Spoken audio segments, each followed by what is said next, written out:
جس کی وجہ سے حدود کراس ہوتی ہیں تو مسائل ہوتے ہیں. یہ یاد رکھیے گا جو میں کہہ رہا ہوں. ہر شخص کو اپنی حدود کا پتہ ہونا چاہیے کہ میں اگر یہ کام کر رہی ہوں تو آیا اسلام نے مجھے اس کی اجازت دی یا نہیں دی. سوال پہلا ہے آیا میری لمیٹیشن ہے کہ مجھے بہت سی چیزیں ایسی ہیں اسلام نے نہیں کہا ٹوکنے کے لیے میں بلا وجہ سے ٹوک رہی. یہ اس لیے میں نے کہا کہ حدود یعنی وہی مقررہ چیزیں جو آپ ایک بیوی ہے اس کی بھی ایک حدود ہے, شوہر ہے گھر میں اس کی بھی ایک لمیٹیشن ہے, بچے گھر میں اس کی بھی لمیٹیشن ہے کہ بھائی بچوں سے کہتا ہے تمہارے حد یہاں تک ہے, اس سے زیادہ کراس مت کرو. ٹیچر سے بھی کہتے ہیں, ٹیچر بچوں سے کہتے ہیں, ہر جگہ بڑے بچوں سے کہتے ہیں. تو کیا بڑوں کی نہیں ہے؟ بڑوں کی بھی ہے. اسی طرح گھر میں رہنے کے جو مسائل ہیں وہاں پہ بھی یہی ہے. اگر دیور ساتھ رہتا ہے تو اس کی بھی ایک لمیٹیشن ہے, بھابھی ساتھ رہتی ہے تو ان کی بھی لمیٹیشن ہے کہ بھائی انہیں کیا بات کرنی ہے کیا بات نہیں کرنی. مثال دے رہا ہوں. تو یہ ساری چیزیں جب انسان ایک معاشرے میں رہتا ہے نا, آپ نے سوال انہوں نے کیا کہ لمٹ وہ کیسے کرے, یہ اسلام نے ہر ایک کی حدود دی ہوئی. جب انسان وہ حدود صحیح طریقے سے کراس کرے گا, صحیح کام کرے گا, وہ خدا نے جو کہا ہے اگر وہ ان تمام حدود مقررہ کردہ چیزوں پہ عمل کر رہا ہے تو سعادت حاصل کرے گا. اگر سعادت, دوسرا جملہ یہی ہے, اگر نہ کوئی انسان حدود الہی کو ضائع کے بغیر بخت ہوتا ہے یعنی شقی بنتا ہے. بہت آسان ہے ان دو جملوں میں. یعنی کیا ہے, اگر آپ کے پاس جو اللہ نے لمیٹیشن دی ہیں, جو حدود دی ہیں, اگر آپ نے اس کو کراس نہیں کیا, آپ نے اس پہ عمل کیا تو سعادت. جو لمیٹیشن آپ کے پاس ہے ہر ایک کی اپنے پاس ہے.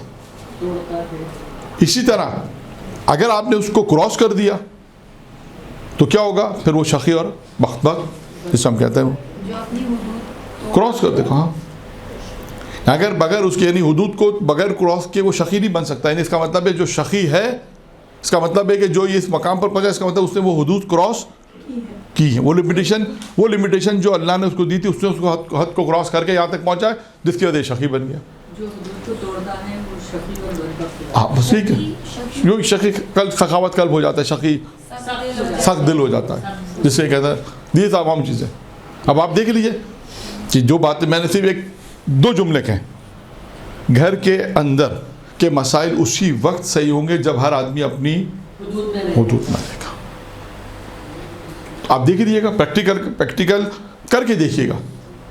اور ایک بات میں نے پہلے بھی بیان کی تھی, یہ بھی تجربہ کار میں بات بتا رہا ہوں آپ کو, کہ جتنا موضوع ہو اتنی بات کی جائے, چاہے وہ میاں بیوی کیوں نہ ہو. اب موضوع کے تحت گفتگو کریں. ہمارے یہاں 99% جھگڑے گھر میں ہوتے ہیں کسی اور کے موضوع کو بحث کرتے ہوئے. نہ اس کا بیوی سے کوئی تعلق ہوتا ہے, نہ شوہر سے کوئی تعلق ہوتا ہے. تیسرے بندے کا موضوع آتا ہے, میاں بیوی لڑ رہے ہوتے ہیں. تو زیادہ جو موضوع نہیں ہے ختم ہو گیا. ہمارا موضوع نہیں ہے, ختم ہو گیا. جہاں موضوع آپ دیکھیے گا, اور جہاں ضرورت ہو اتنا بولے. یہ بھی دیکھیے گا, جہاں ضرورت ہو وہاں بولیں, جہاں ضرورت نہیں وہاں نہیں بولیں. جب تک بہت ساری چیزیں پریکٹیکلی آپ تجربہ نہیں کریں گے آپ کو اندازہ نہیں ہوگا. بہت سی جگہوں پہ پریکٹیکلی چیزیں ایسی ہیں کہ وہ اہل علم میں بیان کی ہیں, لوگ ممبر سے بیان کرتے ہیں, عارف لوگ بیان کرتے ہیں. عارف لوگ کیا کہتے ہیں, کم بولنے کو بولتے ہیں. کہتے ہیں کم بولو, جتنا کم بولیں گے اتنا زیادہ مفید ہے. حکمت ہے, کم بولنے میں حکمت ہے. آپ دیکھیں تو بہت سی جگہوں پہ گھر کو اگر اچھا بنانا ہے, جنت بنانا ہے, تو یہ تمام چیزیں سعادت حاصل کرنی ہے تو ان چیزوں کو کراس نہیں کرنا پڑے گا. جو حدود اللہ نے دی ہے, بس شوہر کے بھی ایک حدود ہے, ایک لمیٹیشن ہے کہ بھائی آپ نے یہ بات آپ کو اختیار نہیں ہے تو آپ یہ کام نہیں کر سکتے. بیوی کو اسلام نے اس کو بھی حدود قرار دی, یعنی اس کی بھی لمیٹیشن ہے کہ آپ نے لمیٹیشن کراس نہیں کرنا. دونوں معلوم کریں فقہی مسائل, دونوں اپنے مسئلے معلوم کریں. اور ایک جملہ اور کہہ رہا ہوں, میں پہلے بھی کہہ چکا ہوں, بات آئیے تو کہہ رہا ہوں کہ میاں بیوی کی زندگی فقہی مسائل پہ نہیں چل سکتی, بس یہ دیکھ لیے. ٹھیک ہے, یہاں تک ہو گئی ہماری ایک گفتگو. اور اچھا, اور آتے ہیں آگے. ایک جملہ اور سر, جملہ کمپلیٹ کر دوں. جی, عورت کے اخلاق پہ چلتی ہے زیادہ. بہت سی باتیں مرد کے اخلاق پہ چلتی ہے. مرد کو غصہ آتا ہے, سارے نظام وہاں سے بھی خراب ہوتا ہے. عورت کو غصہ آتا ہے, وہاں سے بھی نظام خراب ہوتا ہے.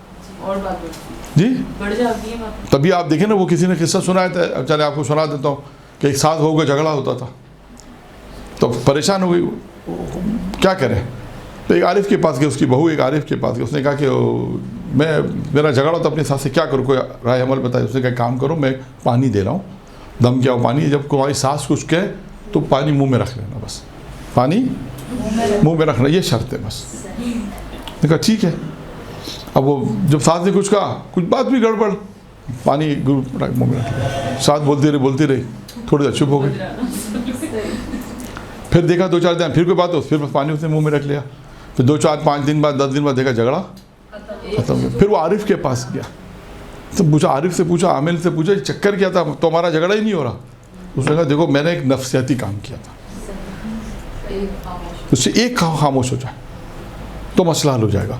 خدا نہ خاصا شوہر نے کچھ کہا, بیوی نے اس سے کچھ کہا, پھر شوہر نے کچھ کہا, وہ بڑھتے رہتے ہیں. اسی طرح گھر کے مسائل, شوہر بیوی یا ساس بہو, بات خدا نہ خاصا پھر اچھا سلو ہو جائے گی, لیکن ہوگا کیا زندگی پر, وہ بات جو زبان سے نکل گئی نا وہ یاد رہتی.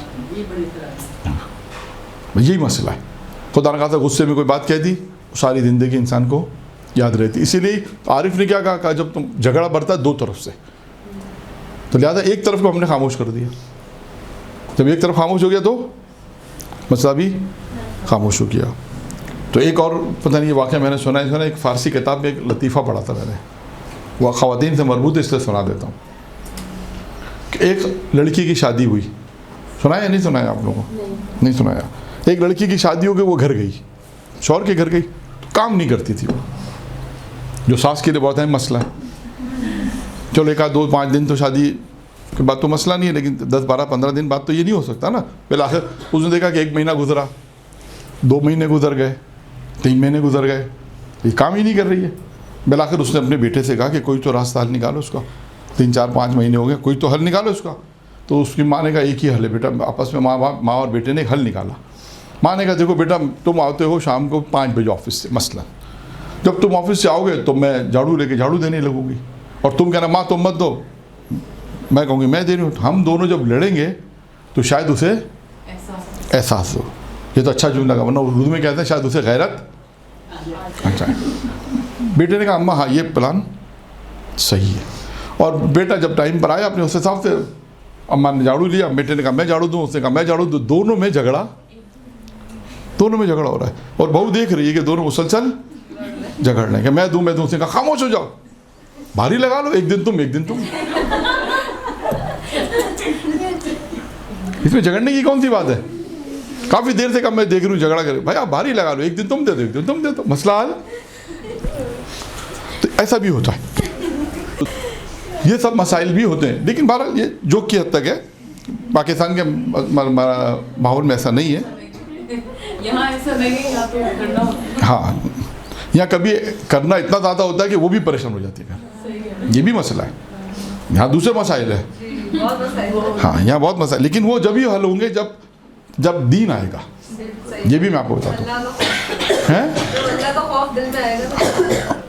اللہ کا خوف دل میں آئے گا. اور ہر چیز کب ہوگی, جب, اب یہ پریکٹیکلی بہت ساری باتیں ایسی ہیں کہ جب یعنی ماں اپنی بیٹی کو وہی رتبہ دے جو بہو کو دے سکتی, تو مسائل حل ہو سکتے ہیں, ورنہ مسائل حل نہیں ہو.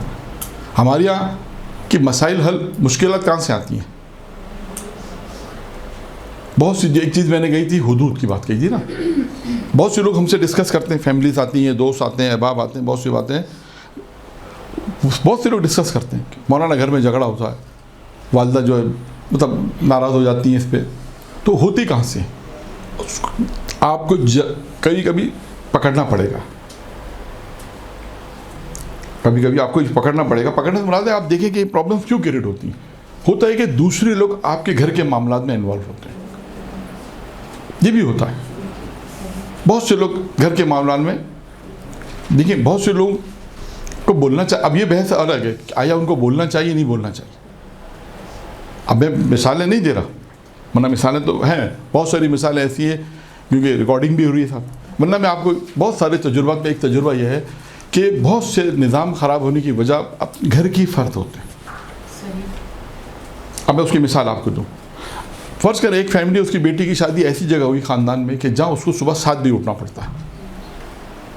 7 بجے اٹھنا پڑتا ہے, شوہر کو جاب پہ جلدی جانا ہے, ساس کو چائے دینی ہے, سسر کو چائے دینی ہے, بچوں کو اسکول بھیجنا ہے, تو 7 سے 10 بجے تک تو اس کی ریٹ لگ جاتی ہے فرض کریں, ٹھیک ہے نا, سارے کام کرنے. اور وہ آگے جب اپنی ماں سے کہتی ہے کہ میں تو صبح 7 بجے اٹھتی ہوں اور میری تو یہ پریشانی ہے, اور آپ کی بہو کتنی مزے سے بیٹھ سو رہی ہوتی ہے, 10 بجے اٹھتی ہے وہ, کیونکہ اس کا شوہر کو جانا ہے 10 بجے, اس کو شوہر کو جانا ہے 11 بجے, تو اٹھتی 10 بجے. اب جب وہ 10 بجے اٹھتی تو آپ وہ کیا کہتے ہیں کہ آپ کی تو اپنی بہو کو بڑی عیاشی دے رکھی ہے. یہ سسٹم غلط ہے, ان کو بولنے کا حق نہیں ہے. اور اس کا ریئیکشن کیا ہوتا ہے, پھر ماں بہو پہ ناراض ہو جاتی ہے, تم سو رہی ہوتی ہو, تم یہ کر رہی ہوتی ہو, تم وہ کر رہی ہوتی, جس سے نظام خراب ہونا چاہیے. کمپیئر نہیں, بولنا ہی نہیں چاہیے ہمیں. ہمارے حساب سے تو وہ اپنے گھر میں خوش رہے, یہ اپنے گھر, سسٹم یہ ہونا چاہیے بس. ٹھیک ہے, اس کی شادی ایسی جگہ ہو گئی جہاں اب یا تو دیکھ ہر ایک الگ نظام میں. بہت سے لوگ ہیں جن کی شادیاں باہر ہوتی ہیں, وہ باہر لوگ بتاتے ہیں کہ ان کو 7 بجے اٹھنا پڑتا ہے, شاپ کی جاب جلدی ہے. کراچی میں بھی لوگوں کی جابیں جلدی, ان کو بھی صبح جلدی اٹھنا پڑتا ہے, بچوں کو اسکول بھیجنا پڑتا ہے. ٹھیک ہے, زندگی ایسی ہے. کہیں شاپ کو اپنا کاروبار ہے, وہاں 10 بجے لوگ جاتے ہیں, 11 بجے جاتے ہیں, تو ان کو ٹینشن نہیں ہے, وہ جلدی ان کے بہت سکون میں. تو اب نظام یہاں سے خراب, یہاں سے. تو اب ماں کا کیا کام ہے, یہ ماں کا کردار ہے کہ اس کو کیا بولنا کہ بھائی یہ باتیں کرو جو تمہاری ضرورت ہے. بات تو تمہارا موضوع نہیں ہے کہ کیا ہو رہا ہے. ایک دفعہ انسان کو بولنا پڑے گا, برا لگے گا, ہو سکتا ہے ناراض بھی ہو جائے, لیکن بہت ساری چیزیں ان کو یہ سمجھنا چاہیے کہ بیٹی کو یہ سمجھنا چاہیے, یا اسی طرح اور بھی بہت سے معاشرے جو گھر کے فرد ہیں, ان کو یہ پتا ہو کہ ہماری حدود کیا ہے. یہی ہے نا حدود, یہی امیر المومنین کا لمیٹیشن ہے. وہ آپ اپنے گھر ماشاءاللہ رہو, خوش رہو. ہمارے کئی دوست نے ہم سے کہا, ہمارے جب بہنیں آتی ہیں ہم سب کو بول دیتے ہیں آؤ کھاؤ پیو, یہ باتیں نہیں کرنی. کیوں, نظام خراب ہو رہا ہے اس سے نظام. تو اب جہاں پر نظام خراب ہو رہا ہے وہاں پہ آپ کو اسٹیپ لینا پڑے گا, یا اچھے طریقے سے سمجھانا ہے. اور وہ بھی بات میں آہستہ سے ان کو سمجھنا پڑے گا کہ ہم کسی کے معاملات میں دور. ایک چیز اور میں نے آپ کو بتائی تھی شاید پہلے بھی, کہ دوسروں کے معاملات میں دخل اندازی نہ کریں. یہ کامیاب زندگی کے راز میں راز ہے. آپ کو یہ پتہ ہونا چاہیے میری ضرورت یہاں بولنے کی ہے یا نہیں ہے. نہیں ہے, خاموش. ان کے گھر ہے, شادی جیسے کریں, بیاہ جیسے کریں, تو اگر ضرورت ہے مشورہ دے دیا, عمل کیا نہیں کیا نہیں. میں نے بہت ساری, میں نے آپ بتا رہا یہی ساری چیزیں جو ہم نے دیکھے فسادات خدا نخواستہ جو گھروں میں ہوتے ہیں, اس کی وجہ انہی کہیں نہ کہیں چیزوں میں سے کوئی ایک اسٹیپ آتا ہے. خدا نخواستہ کبھی بیٹی سبب بن جاتی ہے, کبھی بیٹا سبب بن جاتا ہے, کبھی خود ماں سبب بن جاتی ہے, کبھی بہت سی دفعہ ماں بھی سبب بن جاتی ہے. مشورہ غلط ہے یا ٹوکنا غلط ہے, یا بعض اوقات اس کو ضرورت نہیں بولنے کی. کیونکہ ہمارے سسٹم میں دیکھیے کیا ہوتا ہے کہ ایک لڑکا پہلے پیرنٹس کے ساتھ کھانا کھاتا تھا, مثال دے رہا ہوں میں آپ کو, پیرنٹس کے ساتھ کھانا کھاتا تھا. اب وہ دیر سے آتا ہے, اگر فرض کریں مثال ہے, اگر وہ اپنی وائف کے ساتھ کمرے میں کھانا کھا رہا ہے, مثال, اس کی ایکٹیویٹیز بڑھا دیا آپ نے. ٹھیک ہے, سب کے ساتھ کھانا کھانا چاہیے, مثال میں دے رہا ہوں, سب کے ساتھ کھاتے ہیں, عموماً سب کے ساتھ ہی کھاتے ہیں. لیکن کبھی کبھی اس نے کہا کہ میں اپنی وائف کو گھمانے لے آ رہا ہوں, یا اپنی وائف کو ایسی قیمتی چیز دلا دی جو وہ دلا سکتا تھا, لیکن کسی کو بولنے کا حق نہیں ہے, لیکن لوگوں نے بولا. جب بولیں گے تو نظام, لیکن کہاں پہ بولنا ہے یہ بھی ایک ضروری. یہ آپ یہ نہیں بولا مولانا فری ہینڈ نہیں, دیکھنا پڑے گا کہ جہاں واقعی بولنا ضروری ہے کہ خدا خاص بہت زیادہ اس طرح زندگی گزار رہے ہیں کہ یہ نقصان دہ ہو جائے گا, وہ الگ مسئلہ ہے.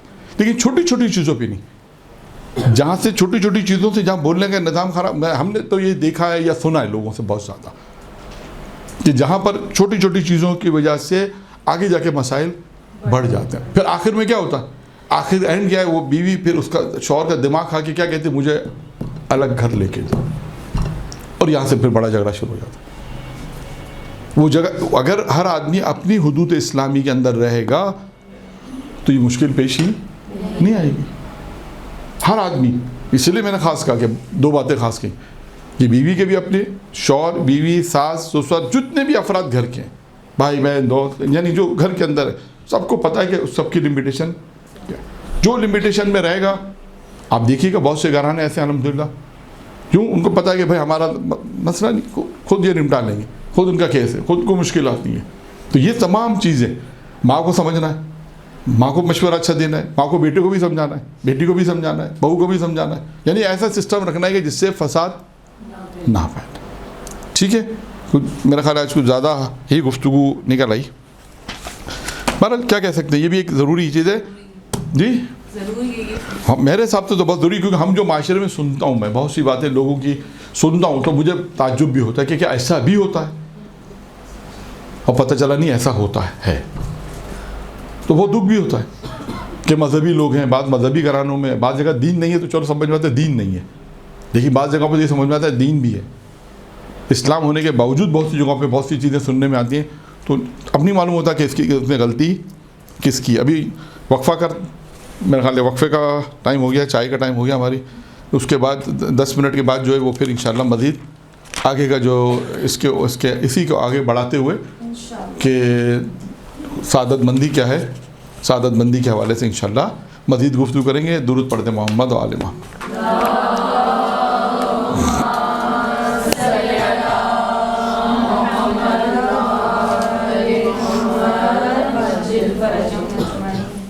سعادت مندی کیسے حاصل ہو, یہ ہمارا موضوع تھا. اور مجھے نہیں معلوم کہ جو باتیں بھی بیان کی ہیں وہ کس حد تک پہنچی ہیں. ہیں ہاں, اور اس کا اگلا مرحلہ جو ہے وہ دوسرا مرحلہ ہے کہ جو پریکٹیکلی باتیں معاشرے میں ہیں, آپ نے بھی سنی ہیں, معاشرے میں بھی ہیں, خاندان میں ہے, گھروں میں ہے. یہ ساری باتیں وہی جو کوئی نئی نہیں ہیں جو میں نے آپ کے سامنے پیش کی ہیں. ساری باتیں وہی ہیں, لیکن فرق صرف اتنا ہے کہ اس کو صحیح کیسے کرنا ہے. بس یہ ایک اہم ہے کہ اس کو جہاں پر ہم غلطی اگر دیکھیں تو ہم اس کو ٹوک سکتے ہیں تو ٹوکیں, تاکہ ہم اس چیز کو بہتر سے بہتر کر کے آگے بڑھ جائیں اور سعادت حاصل کریں. اب ہم آخری ایک روایت ہے, یہ روایت ہے امیر المومنین علی بن ابی طالب علیہ الصلوۃ والسلام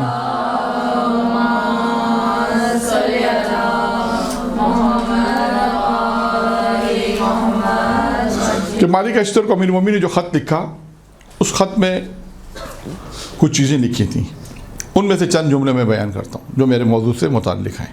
امیر المومنین نے جب خط لکھا مالک اشتر کو تو کیا لکھا, اس میں لکھا مالک اشتر کو لکھا کہ انہیں یعنی عوام کو جہاں ان کو بھیجا تھا, انہیں حکم دیں کہ اللہ کا خوف کریں. نمبر 1, مالک اشتر کو خط میں لکھا کہ اللہ کا یعنی جہاں وہ جا رہے ہیں لیڈر بن کر, جہاں جا رہے ہیں وہ نمائندے بن کر, تو ان کو پہلا کام کیا کہا, اللہ کا. دوسرا, اس کی اطاعت کو مقدم سمجھیں. یہ بہت چھوٹا جملہ ہے یہ جو میں کہہ رہا ہوں. امیر چھوٹا جملہ میں اپنے حساب سے کہہ رہا ہوں, لیکن ہے بہت بڑا جملہ امیر المومنین کا. یہ اس کی اطاعت کو یعنی اللہ کی اطاعت کو مقدم سمجھیں. کیا مطلب اس کا کیا مطلب ہے, یعنی ہر چیز پہ فوقیت ہے اللہ کی اطاعت کو. بات وہی آ جائے گی جو ہم نے پچھلے جلسے میں کہی کہ آیا ہم نے اپنی زندگی میں اللہ کی اطاعت کو مقدم سمجھا یا نہیں سمجھا.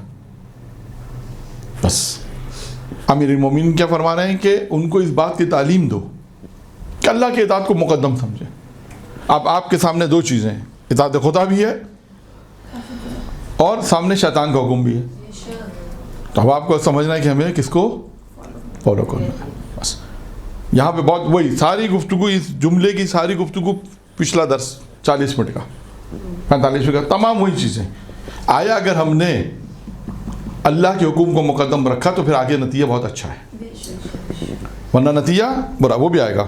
پھر امام نے فرمایا, امیر المومنین نے فرمایا مالک اشتر سے کہ جن فرائض و سنن کا اللہ نے اس کتاب میں حکم دیا, یعنی جو تمام واجبات اور تمام مستحبات اللہ نے اپنی کتاب میں جو حکم دیا ہے ان کی اتباع کرنے سے کوئی.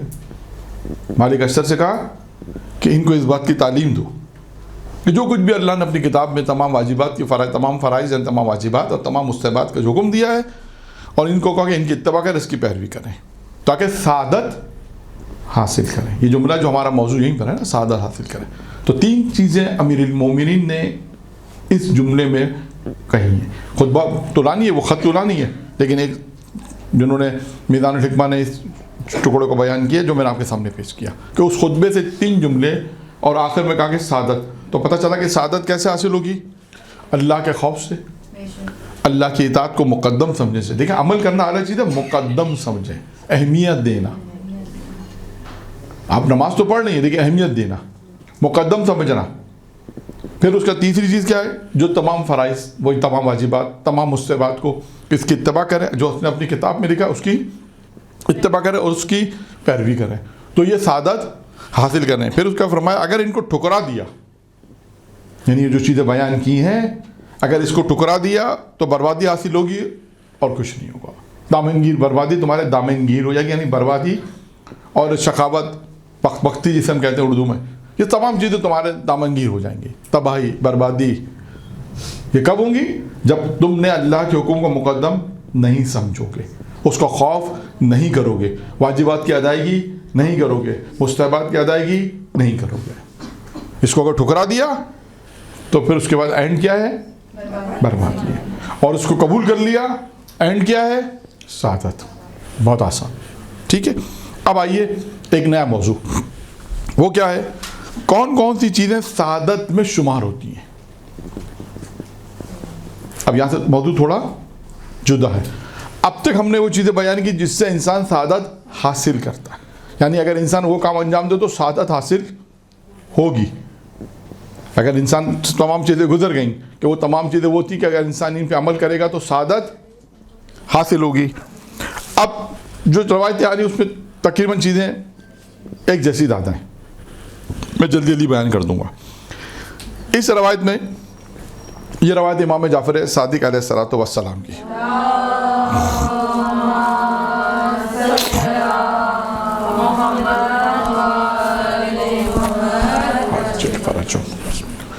امام فرماتے ہیں 3 چیزیں سعادت شمار ہوتی ہیں. 3 چیزیں.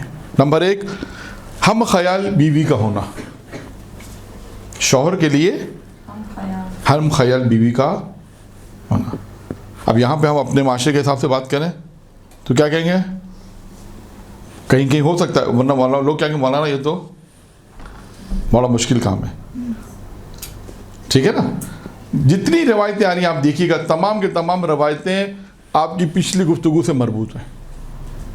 تمام کی تمام گفتگو پچھلی گفتگو سے مربوط ہیں. نمبر 1 کیا؟ ہم خیال بیوی کا ہونا. ایک. دوسرا ہے نیک اولاد کا ہونا.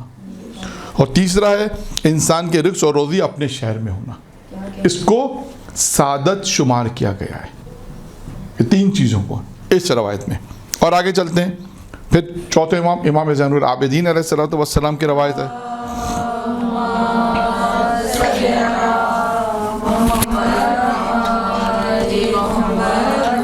امام فرماتے ہیں مسلمان کی سعادت 3 چیزوں میں ہے. نمبر 1, اس کا کاروبار تجارت اس کے اپنے علاقے میں ہونا جو پہلے گزر گیا. اس کے دوست اور احباب کا نیک ہونا, یہ دوسری چیز ہے. یعنی انسان کے دوست اور احباب کا نیک ہونا یہ بھی ایک سعادت ہے. تو یہ ایک ہی چیزیں. اور اس کا بیٹے کا اس کا کاروبار میں ہاتھ بٹانا یہ بھی ایک سعادت ہے کہ اگر انسان اپنے کاروبار میں اپنے بیٹے کو اپنے ساتھ رکھے اور اس کا ہاتھ بٹائے, امام فرماتے ہیں یہ بھی ایک سعادت ہے. پھر اس کے بعد آتے ہیں 4 چیزیں اور سعادت شمار کی گئی ہیں. کچھ ریپیٹ ہوں گی, کچھ نہیں ہوں گی, میں نے عرض کیا. نمبر 1, نیک دوست جو آ گیا پہلے. نمبر 2, نیک اولاد جو میرا خیال ہے پہلے بھی نیک اولاد آ گیا. نمبر 3 یہ بھی پہلے آ گیا, ہم خیال بیوی کا ہونا. اور نمبر 4 کیا ہے؟ اپنے کاروبار کو اپنے شہر میں ہونا, یہ بھی آ گیا. یعنی یہ روایت جو اب میں نے بیان کی پہلے روایتوں میں چیزیں آ چکی ہیں. ٹھیک ہے. اچھا, اب یہاں سے میں ایک خلاصہ اگر ہم دیکھیں تو 4 چیزیں ہی ہیں جو پہلے آ چکی ہیں. نیک دوست کا ہونا, نیک اولاد کا ہونا, ہم خیال بیوی کا ہونا, اور اپنے کاروبار کا شہر میں ہونا. اور ایک چیز اور ہے, اپنے کاروبار کا شہر میں ہونا, اور ایک اپنے کاروبار میں بیٹے کا ہاتھ بٹانا. یہ 5ویں چیز ہو جائے گی. یہ 5 چیزیں ہو جائیں گی, اور اس میں باقی کوئی چیزیں اضافی نہیں ہیں.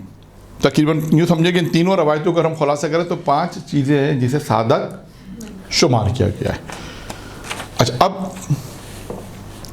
پہلے ایک روایت بیان کر رہا ہوں میں, اب 2 سوال کے جواب ہے. بس جو ٹائم میرے پاس ہے اس میں 2 سوال کے جواب انشاءاللہ تعالیٰ کوشش کریں گے ان 2 سوال کے جواب کو مکمل کریں. نمبر 1 ہے سعید ترین انسان کون ہے اور کیسے بنے گا. سعید کوئی سعادت مندی یعنی بہترین سعادت کیسے حاصل ہو. کیا سوال ہے؟ بہترین سعادت، لاجواب سعادت جس کا کوئی جواب ہی نہ ہو. ایک جیسے کہتے ہیں نا بہت زیادہ سعادت مندی کیسے حاصل ہو. ایک سوال یہ ہے، اس کا جواب آئے گا. اور اس کے بعد دوسرا سوال یہ ہے کہ سعادت مندی کی علامت کیا ہے. ہم کیسے پہچانے کہ سعادت مند افراد ہیں، یعنی سعادت مندی کی علامت. یہ دو سوال کے جوابات اس گفتگو میں آئیں گے جو اختتامی مراحل تک پہنچیں گے. نمبر 1، اب یہ روایت بھی امیر المومنین علی بن ابی طالب علیہ السلام کی ہے.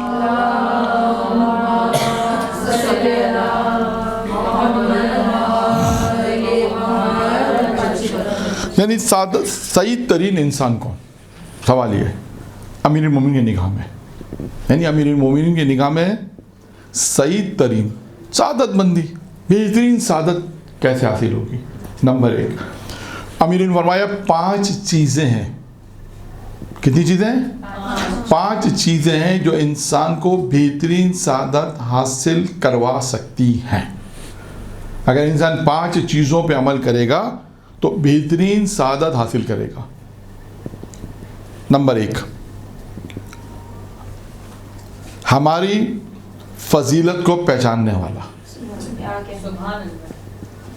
اب جو خواتین مجلسیں پڑھتی ہیں، درس دیتی ہیں، ان 5 چیزوں سے انہوں نے مجلس بنانی ہے. تو کیسے بنے گی وہ ان کا کام ہے. ٹھیک ہے، میں صرف روایت بیان کر رہا ہوں تاکہ آپ کے سامنے ایک موضوع ہم نے بیان کر دیا کہ امیر المومنین کی نگاہ میں بہترین سعادت کیسے حاصل ہوتی ہے. نمبر 1 کیا ہے؟ ہماری فضیلت کو پہچاننے والا. اب آپ کا کام کیا ہے؟ اس میں جو مقررہ ہیں، خطیبہ ہیں جسے ہم کہتے ہیں، کام کیا کریں گے آگے؟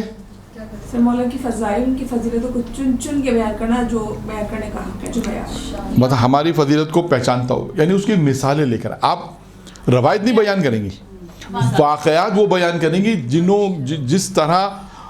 مثال کے طور پر سلمان فارسی نے کہیں کہا، کہیں واقعات آیا کہیں سلمان فارسی نے بتایا کہ علی کون ہے، عمار نے بتایا ہے علی کون ہے، میں سمجھتا عمار نے بتایا امیر المومنین. دیکھا، اب ان واقعات کو یہاں لا کے آپ نے، یعنی مجلس اگر آپ کو آگے بڑھانی ہے تو اس طرح بڑھے گی مجلس آگے کہ اس جملے کی ہماری فضیلت کو پہچانتا ہو.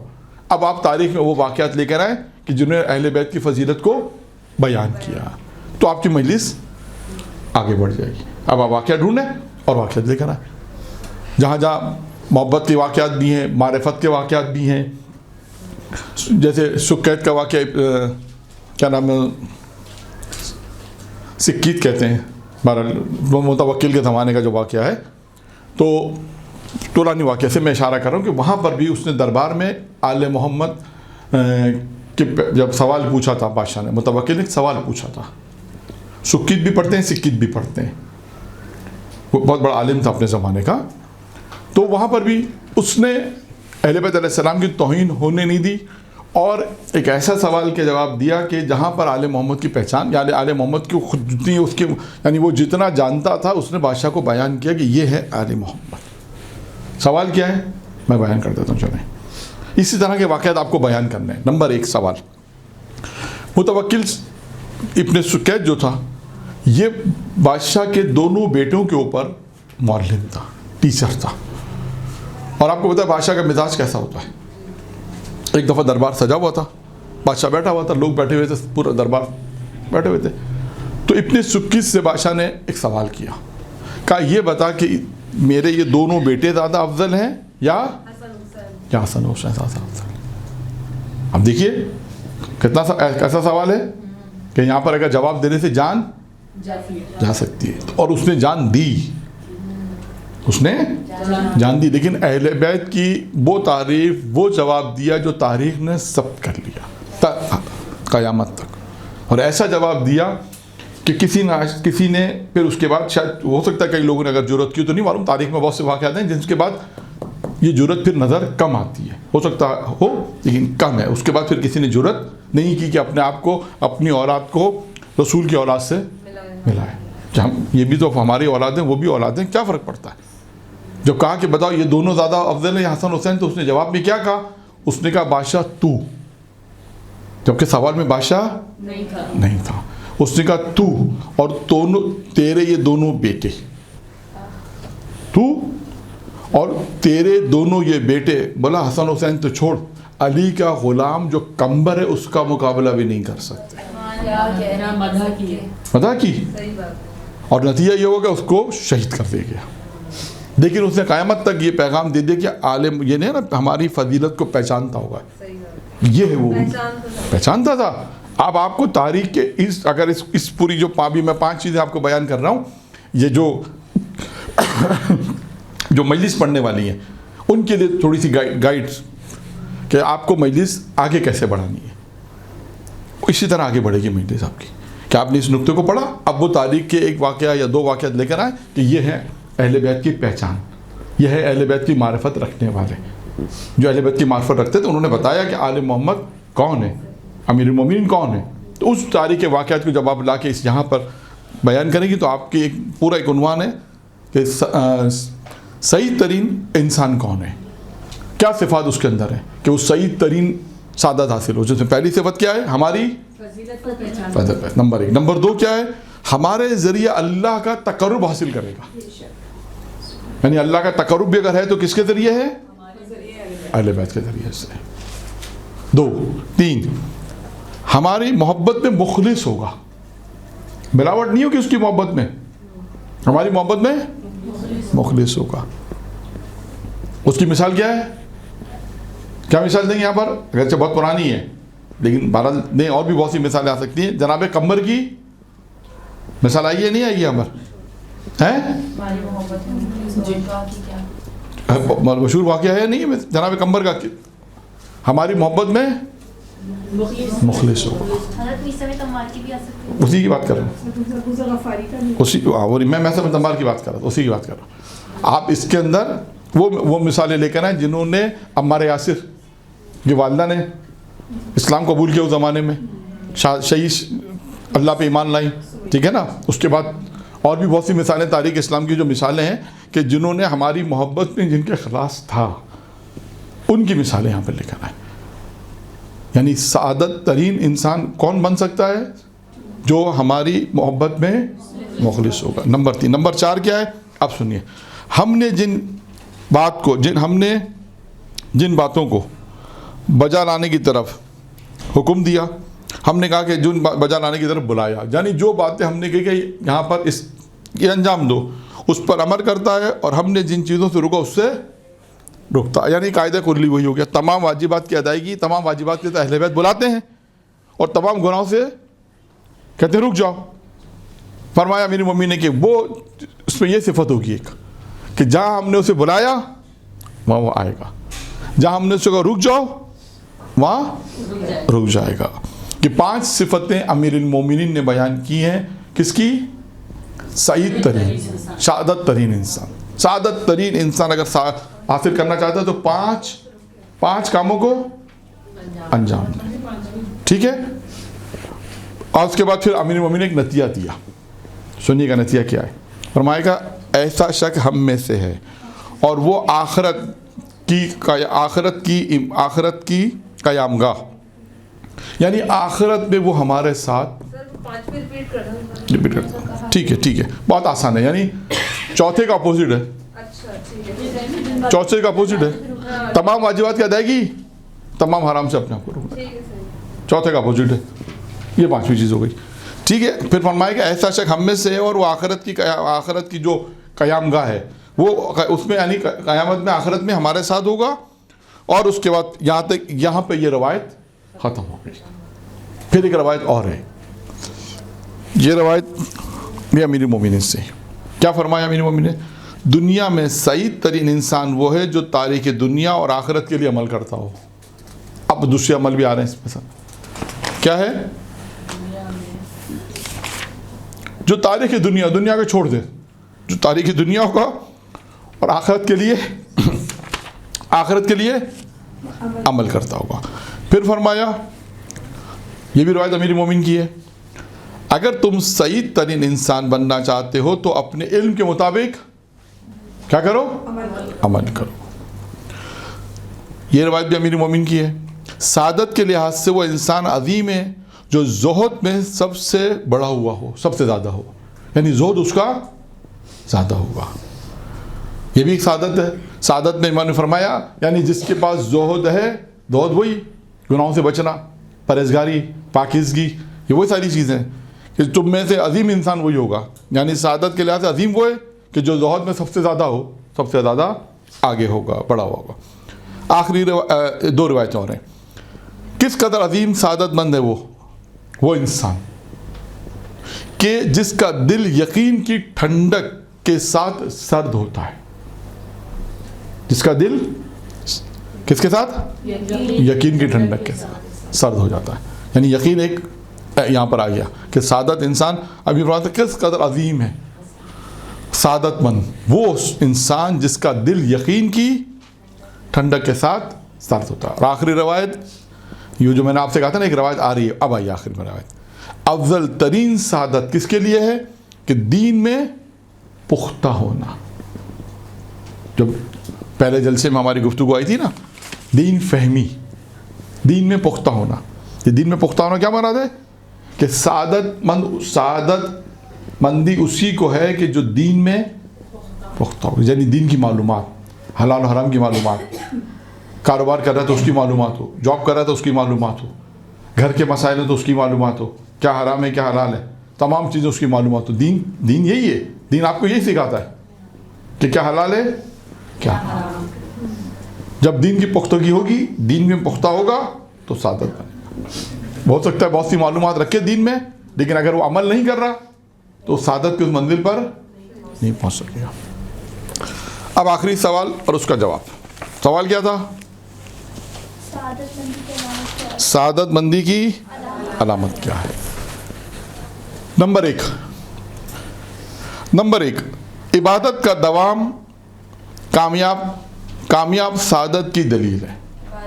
دوام, کنٹینیو, یعنی مسلسل انسان کا عبادت کرنا. انسان جو مسلسل عبادت کرتا ہے یہ بھی انسان کو کہاں لے جاتا ہے؟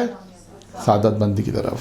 یہ کامیابی کی دلیل ہے. اگر انسان ٹائم پہ نماز پڑھ رہا ہے, ٹائم پہ عبادت کر رہا ہے, سارے کام ٹائم پہ کر رہا ہے, جو عبادت ہے, تمام عبادت جو انسان کی پر واجب ہے, اگر وہ ٹائم پر تمام چیزیں عبادت میں کنٹینیو ہے, جیسے نماز پڑھ رہا ہے تو مسلسل, یہ نہیں کہ ایک آدھ سال نماز پڑھی پھر چھوڑ دی, پھر کبھی روزے رکھے کبھی نہیں رکھے, یہ نہیں. ہمارے یہاں ہے سب چیزیں, تمام موارد مل جائیں گے آپ کو, ہر چیز ملتی ہے, اور ہر مسائل آپ کو معاشرے میں نظر آئیں گے, ہر تمام مسائل موجود ہیں. بعض نماز پڑھتے ہیں, بعض نہیں پڑھتے, روزہ رکھتے نہیں, بعض مطلب خواتین کی مثال سے حجاب کہیں کرتی کہیں نہیں کرتی, مثلا بہت ساری چیزیں آپ کو ملیں گی. تو عبادت کا دوام یعنی کنٹینیو عبادت کرنا, یہ کنٹینیو عبادت کرنا انسان کی سعادت کی دلیل ہے. پھر اس کے بعد امام نے فرمایا سعادت کی علامت خلوص کے ساتھ عمل کو انجام دینا. پھر اخلاص آ گیا. پچھلے روایت میں بھی اخلاص آیا تھا بھی کہ ہماری محبت کیا ہوگی, ہماری محبت میں مخلص ہوگا, اہل بیت کی محبت میں مخلص ہوگا. یہاں پر بھی آیا, کیا آیا کہ سعادت مندی کی علامت کیا ہے؟ اخلاص کے ساتھ عمل کو انجام دے گا. یہ اخلاص صرف اتنا سمجھا دوں, پہلے بھی میں نے بیان کیا, اخلاص بہت مشکل کام ہے. یعنی آپ اخلاص کے ساتھ عمل دینا مشکل ان معنوں میں ہے, ان معنوں میں یہ یعنی کہ مشکل تو انجام نہیں, یعنی مشکل ان معنوں میں ہوتا ہے کہ بعض اوقات انسان لوگ کو دیکھ رہے ہیں, انسان ریاکاری آتی ہے, دکھاوا آتا ہے, جیسے آج کل کہتے ہیں کہ جو بھی بہت ساری چیزیں, تو انسان ان تمام چیزوں سے اپنے آپ کو بچائے, اخلاص کے ساتھ کام کو انجام دے. کسی طرح بھی کہے کہ بس یہ اخلاص کے ساتھ میں عمل انجام دوں تو یہ بارگاہ الہی میں قبول ہو جائے. اپنے آپ کو اخلاص کے ساتھ انجام دینا ہے. مسجد میں لوگ نماز پڑھنے جاتے ہیں, ہو سکتا ہے کہیں پہ اچھا کہ میں نماز پڑھنا, لوگ مجھے دیکھ رہے ہیں, بہت ساری چیزیں, عبادت, مسجد ہے, عزاداری ہے, بہت ساری چیزیں انسان کو شیطان بہکاتا ہے, لیکن انسان صرف کام کرے اخلاص کے ساتھ. تو دوسری چیز کیا ہے؟ خلوص کے ساتھ انجام دے. میں زیادہ مثالیں نہیں دے رہا ہوں ورنہ اس میں بہت ساری مثالیں ہیں. نیکیوں کی طرف جلدی کرنے والا, کیا فرماتا بیر؟ نیکیوں کی طرف, تیسری علامت, نیکیوں کی طرف جلدی کرنے والا اور پاکیزہ اعمال کے بجا لانے کے ساتھ ساتھ سعادت مندی لپک کر آ جاتی ہے.